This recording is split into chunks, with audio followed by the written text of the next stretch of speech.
नमस्कार, आप देख रहे हैं न्यूज़ आपके साथ। फिलहाल मौजूद हैं हिसार में और आपको जैसे पता है कि विधानसभा चुनाव 2024 इस वक़्त हरियाणा में चल रहा है और फिलहाल डेट्स को लेकर भी आगे बढ़ाने की आज अनाउंसमेंट हो सकती है कि आगे बढ़ेंगे या पीछे बढ़ेंगे। इन तमाम मुद्दों पर बातचीत करने के लिए आज आदमपुर विधानसभा पर बात करेंगे, जिसके लिए हमारे साथ करण सिंह रानौलिया जी हमारे साथ हैं और इनसे तमाम मुद्दों पर बातचीत करेंगे।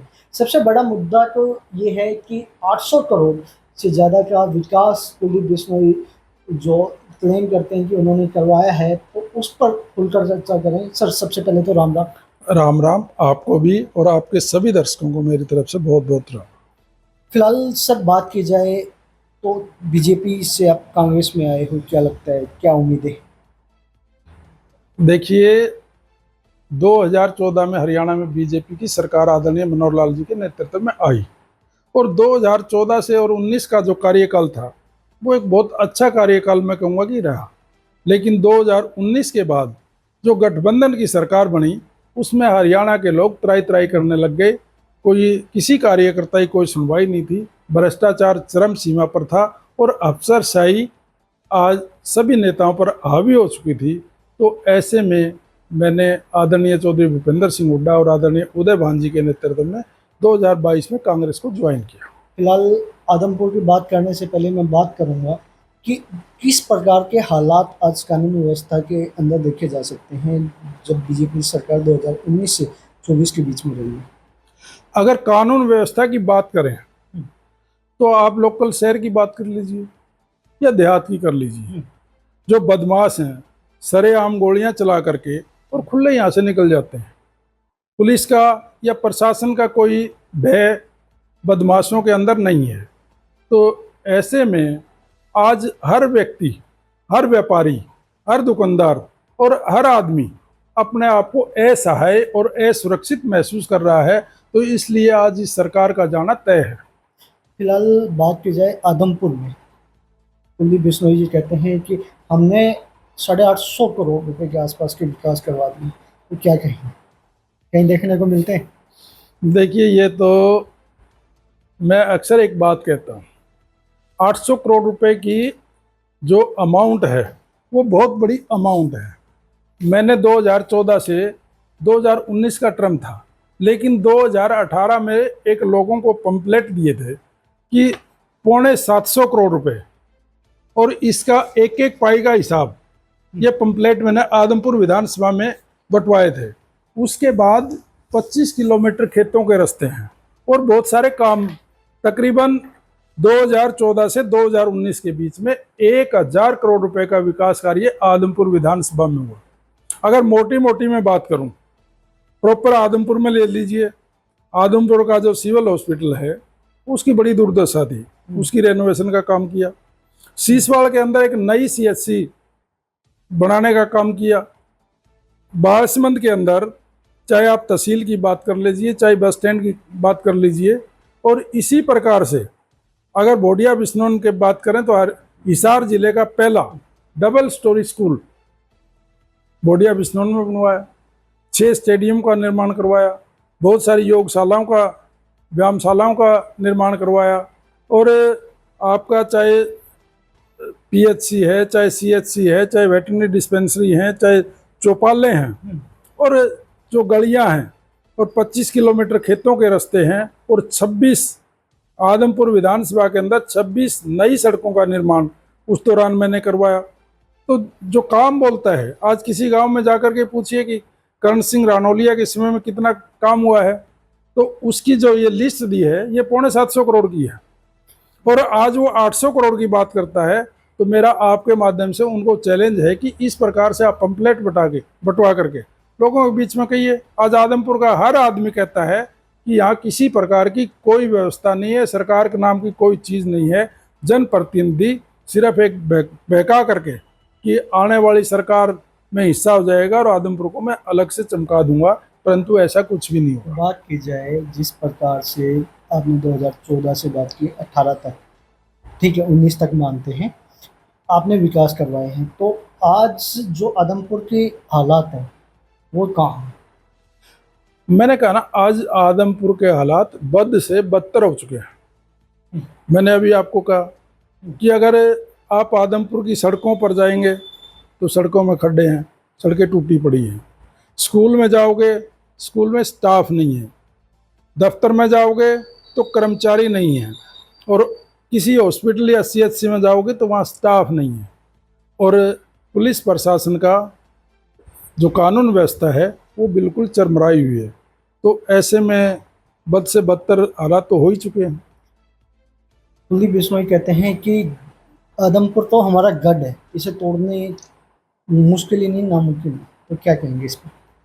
देखो, गढ़ था, और गढ़ था चौधरी भजन लाल जी का।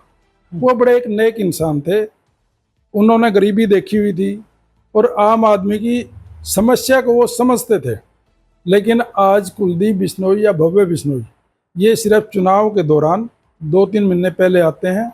यहाँ जिस प्रकार से एक जो व्यक्ति पिकनिक मनाने के लिए किसी स्थान पर जाता है, वही हालात इन लोगों की है कि चुनाव से 2-3 महीने पहले यहाँ आते हैं, पिकनिक मना करके लोगों को बहका करके वोट लेकर के चले जाते हैं, और आदमपुर की जनता बाद में पछतावा करती है। लेकिन इस बार ये ऐसा नहीं होगा। फिलहाल बात की जाए, यदि आपको मौका मिलता है आदमपुर से, तो क्या संभावनाएं रही आदमपुर के लिए? क्या नए विकास ओपन होंगे? देखिए, मैंने बताया 2014 से और 2019 के बीच मैं हर गांव के चौपाल में जाता था, लोगों की समस्याएं सुनता था। हर शुक्रवार को आदमपुर रेस्ट हाउस में बैठता था। तो लोगों की जो समस्या होती थी उसका उसी वक्त निराकरण करता था। और अगर कांग्रेस पार्टी ने मुझे मौका दिया और आदमपुर की जनता ने मुझे जिताया, तो आदमपुर को हरियाणा का नंबर 1 विधानसभा क्षेत्र जो हर तरह से विकसित होगा, बहुत अच्छी सारी सुविधाएं इसके अंदर मिलेंगी। तो ये सारा मेरे मन में है। अभी कुछ दिन पहले एक धरने भी चल रहे थे आदमपुर में, जिस पर टाइम उपचुनाव हुआ उस टाइम के बाद, कि आदमपुर में ग्राम पंचायत को हटाया गया था, फिर से वापस कुछ चीज़ों को वापस सम्मिलित किया गया। तो इसको क्या मानते हैं? ये मुद्दा बड़ा गहरा है जी। और इसमें मैं एक चीज़ कहना चाहूँगा कि ये सरकार की नाकामी को मैं इसके प्रति कहूँगा, क्योंकि जो ग्राम पंचायत थी उसको नगर पालिका में तब्दील किया है। तो जो असली जो मुद्दा है वो क्या है कि वहाँ सरकार ने डेवलपमेंट चार्जेस लगा दिए। जब ऑलरेडी बना हुआ है, हाउस टैक्स दे रहे थे, तो उसको एज इट इज़ उसको रजिस्टर करना चाहिए था और विकास कार्य नहीं लेने चाहिए थे। तो सरकार की ये मनमानी, अगर लोग ये कहेंगे कि हमें नगर पालिका नहीं चाहिए तो हम नगर पालिका को भंग कर देंगे, और अगर कहेंगे कि नगर पालिका रहे परंतु जो इस प्रकार का एक किस्म से टैक्स का बोझ जो लादा गया है तो उसको हम दूर करेंगे। जिसका मकान बना हुआ है, जो आज एनडीसी लेने में दिक्कत आ रही है, उसका हम सरलीकरण करेंगे और किसी प्रकार का बोझ आदमपुर की जनता के ऊपर हम नहीं पड़ने देंगे। फिलहाल बात की जाए आदमपुर में, कुलदीप बिश्नोई कहें या सरकार कहें, इस वक्त किस प्रकार से फेलियर रही है? आदमपुर नहीं, पूरा हरियाणा में अगर मैं बात करूं, आज व्यापारी दुखी है, आज कर्मचारी दुखी है, आज मजदूर दुखी है, आज हर क्षेत्र का लोग, चाहे किसान है चाहे कोई भी है, जिनको जो सुविधाएं चाहिए वो सुविधाएं नहीं मिल रही। आज कोई भी सेफ नहीं है। बदमाश सरेआम धमकी देते हैं, लेकिन कोई किसी प्रकार का एक्शन इस सरकार के पास नहीं है। तो इसलिए ये टोटली फेलियर सरकार है और इसका जाना तय है।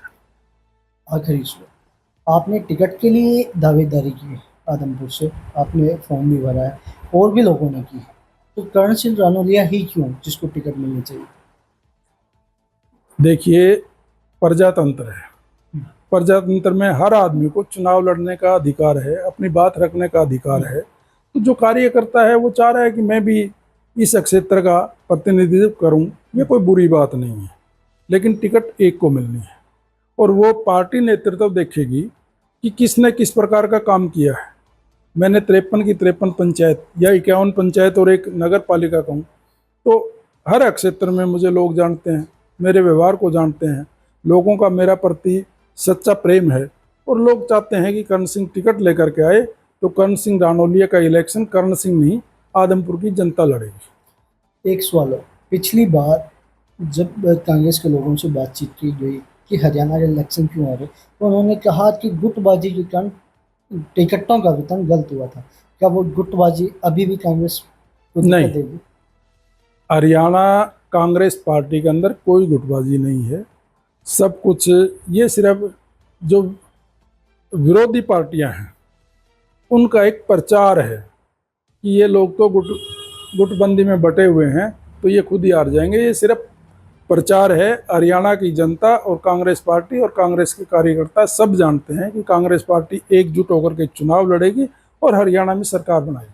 कुलदीप और भव्य से क्या सवाल करेंगे? कुलदीप और भव्य से मैं दो ही सवाल करूंगा। पहली बात तो वो जो परिवार कहते हैं, उस परिवार के अंदर जितना आदमपुर विधानसभा को अपना परिवार कहते हैं, तो भव्य बिश्नोई से आप बगैर रुके 53 जो पंचायतें थी, जिसमें से 2 का मैंने कहा कि अभी नगर पालिका बन गई है, उनके कंटिन्यू बगैर पढ़े और बगैर देखे नाम बता दे, मैं मान जाऊंगा। परिवार तो तभी होता ना, परिवार के सदस्य को जानता है।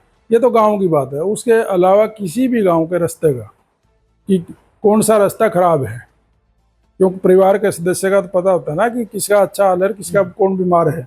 तो उनसे आप पूछ लीजिए जी। कि खैरमपुर जाओगे तो क्या हाल है, काली राउंड जाओगे तो रास्ते का क्या हाल है, और अगर इधर बांडा एडी बुढ़ाक इस साइड में जाओगे तो क्या हाल है। तो पता लग जाएगा परिवार है या दिखावेगा परिवार है। तो फिलहाल तमाम मुद्दों पर कर्ण सिंह रनौलिया जी हमारे साथ थे, तमाम मुद्दों पर बातचीत की। पूर्व चेयरमैन रहे हैं मिट्टी कला बोर्ड के, और फिलहाल तमाम मुद्दों पर जमकर बात हुई। कुलदीप बिश्नोई से डायरेक्ट सवाल इन्होंने पूछे।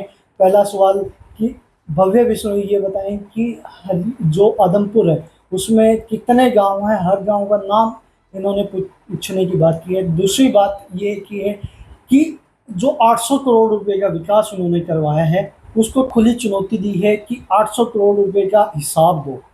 तो इन तमाम मुद्दों के साथ आपसे बातचीत जारी रहेगी, लेकिन उसके साथ साथ आपसे मैं रिक्वेस्ट करता हूं, आपसे अनुरोध करता हूं कि आपके एरिया में क्या क्या परेशानियां हैं, आप किस हल्के से इस वीडियो को देख रहे हैं और कौन उम्मीदवार आपकी उम्मीदों पर खरा उतर सकता है, कमेंट में जरूर बताएं। और देखते रहें तमाम साथी चैनल उनके साथ रवि कुमार के।